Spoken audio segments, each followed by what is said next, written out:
Blessings, blessings. Give thanks and praise unto the Heavenly Father, because you know without Him nothing is possible for Murphy. But all things come possible for Murphy when I give thanks and praise unto the Heavenly Father and call upon Him each day. For His blessings, His love, His guidance and protection, not only for myself, but for my children, for my family, my loved ones, and for all those all over the world, ones who I know and ones who I don't know.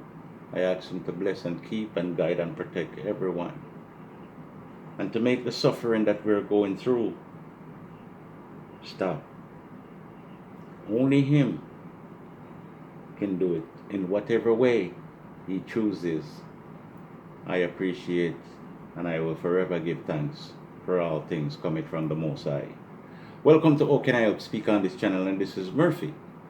Now I have a video there going on. I received it today, and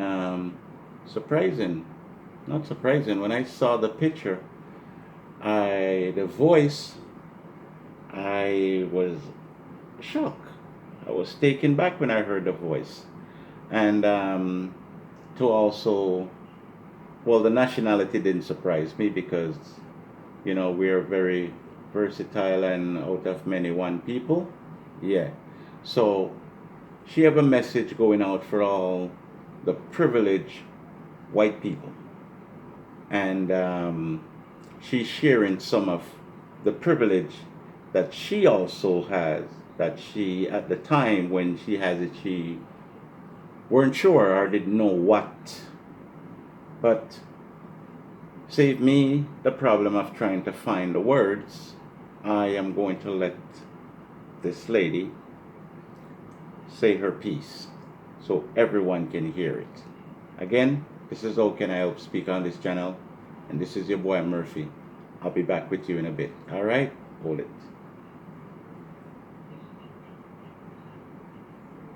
When the lion roars, jungle trembles. I know, jungle trembles. Yeah, everyone is gonna. Okay, viewers and subscribers, so before I start the video, put the volume up. I just want to remind you to like, share, subscribe. When you subscribe, the notification bell so you can receive Murphy organic videos when they come up, because this is the only organic channel you have on YouTube. I just keep it raw and I just keep it real. Nothing cut, nothing scripted or anything like that. Alright? So we're going to get into the video. I'm going to put some volume on it so we can all enjoy it. Alright? So hold it for a second. Onto my timeline and my feed and not say anything more about George Floyd and just move on from this so we could just get on with our life. Is that what you thought? Did that even cross your mind? Like, you're tired of seeing George Floyd? You're tired of these African Americans making up all this noise? If so, let me tell you something. No, we're not shutting up.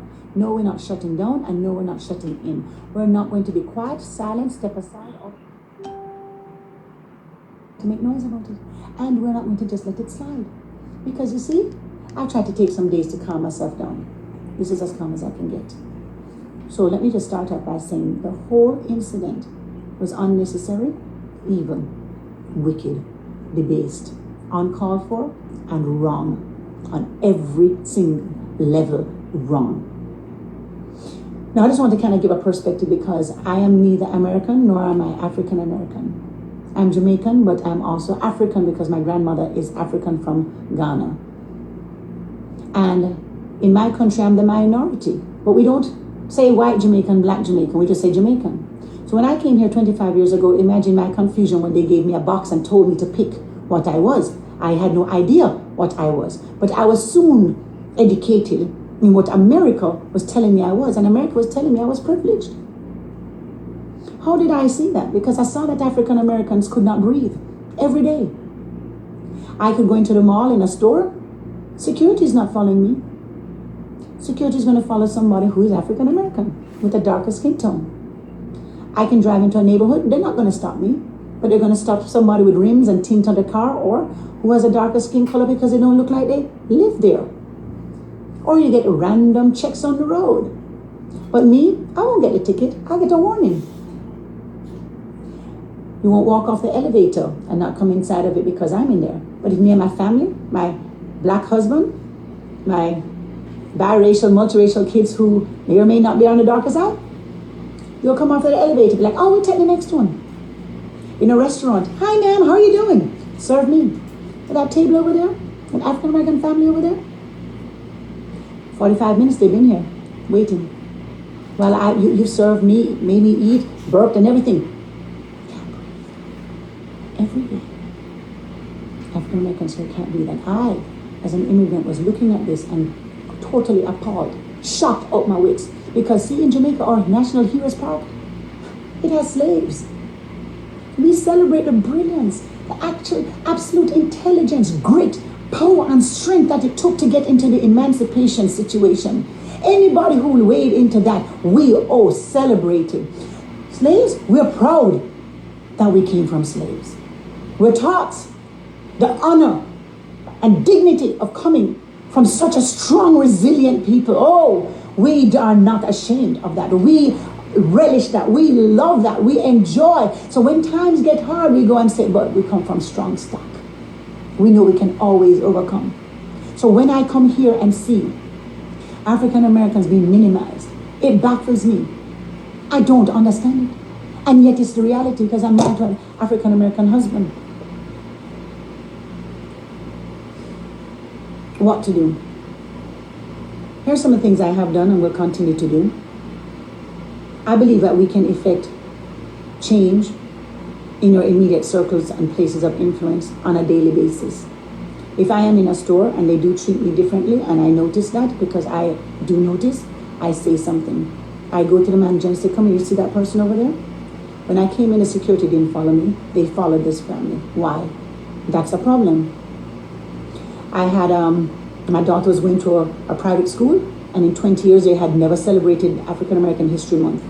What did I do? I went to the principal and I said, hold on, your whole coaching staff is black. So what? They're good for athletics. And in the church, they're good to be hired as a worship pastor, so you can say diversity. I want to cater to my black members, so you get a black worship pastor. But can your kids marry them? Oh, so no. Nobody wants to be no token nothing, all right? So either you're going to really love people or you don't really love people. We don't just put stuff on our timelines to make it look like we love, and so that we won't lose influence and lose people and lose favor. Do it because it's the right thing to do. As Christians, we love, we sacrifice, we lay down our life for a friend. That's what we do. And so one of the things you can do is you can say something when you immediately see it. Say something about it. Because here's the thing, you say, well, people can speak up for themselves. Really? Okay, let's just play this out. If you're an African American and you see somebody hurting somebody else and you go and try and intervene, you're already aware that that policeman can just say, oh, if I threaten and shoot you. Somebody else of a different color, though, has a better chance of standing up. But if we who have some kind of influence and ability to fight on behalf of our brother or sister, and we don't, shame on us. Shame on us. So Psalm 82:3 says this: defend the weak and the fatherless, uphold the cause of the poor and the oppressed. That is part of our civil right duty. It is part of our God-given Christian duty to not just let things slide for the oppressed. So you can do that. You can begin to try and affect and impact law. You can, here's some things I've done over the years, those of you who would like to know. I don't talk about it, I don't brag about it because I'm a doer. So number one, I have gone into the school districts. I would go on the first Tuesday and meet with the school boards when they would have these open meetings.